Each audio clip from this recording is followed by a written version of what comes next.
Hello, I'm Ollie Mack, and this is my game, the StoryMaster's Tales Wedding Woods, and I'm hoping you got your copy now. It's I know America are starting to receive it now. We sent it about this time last week, so a few people got it. Bear with it. It's getting there, I promise you. And we've had some fantastic reviews and fantastic responses coming back from people who played it.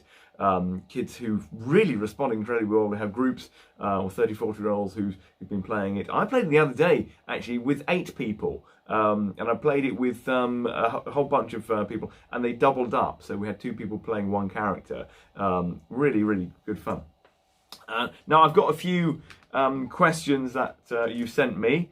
And I'm just going to go through them and clarify some of the rules. We did have someone who asked about the Thieves Ability, whether he could keep rolling under his fortune and getting more rewards and not reduce his fortune. No, you have to reduce your fortune anytime you use it, I'm afraid. Make sure you do that. Oh, by the way, just while I think about it, a lot of people who are dying, and because they're not running away. Now, running away is vital for your survival unless you're super powerful.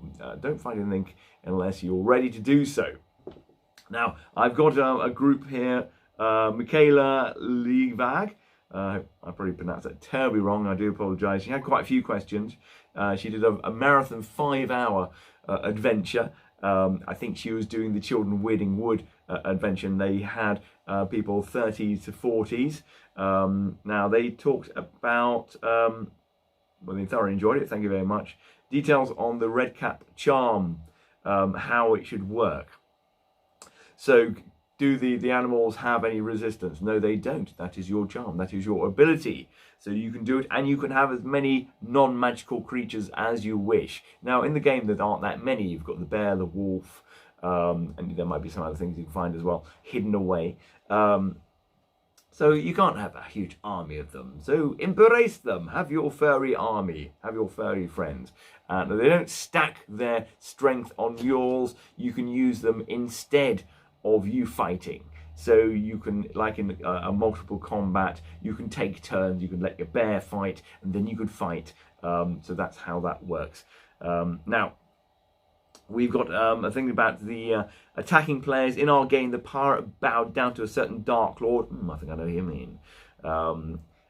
Is there anything we can do for them because they stopped? Well, that is the name of the game, I'm afraid.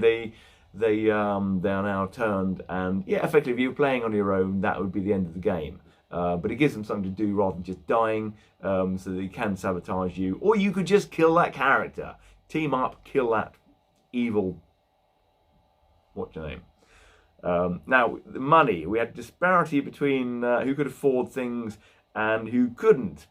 Well, that is life, I'm afraid. They just have to go and earn some more money, and there are ways to do it, as you know if you played it a few times. But there's also a way of losing it. But you could also share your money if you wanted to. If you're playing a co-op game and there's 4 of you, and you've got some people who have got money, give them some. If you're, as long as you're on the same card, you can share to your heart's content, unless you happen to have a certain item. Shall I say? Yeah, the bear skin. So you can't share that one unless they want to take it willingly, and then they can. I love that bear skin. Now, what else have we got here? About people who are kind of, landing on a card, not quite sure how they can remember to turn it over the next time. There's not too many cards like that, to be honest. Most of them are either turn it over or leave it there. And there's about 3 cards which will be gone in 2 visits, and another one is there for like 2 rounds. So you can remember, some people use a dice and then they can turn it over if they want. If you've got lots of dice, you can always do that. Mark it how many times. Someone came up with that idea. Very good idea. You can do that if you wish.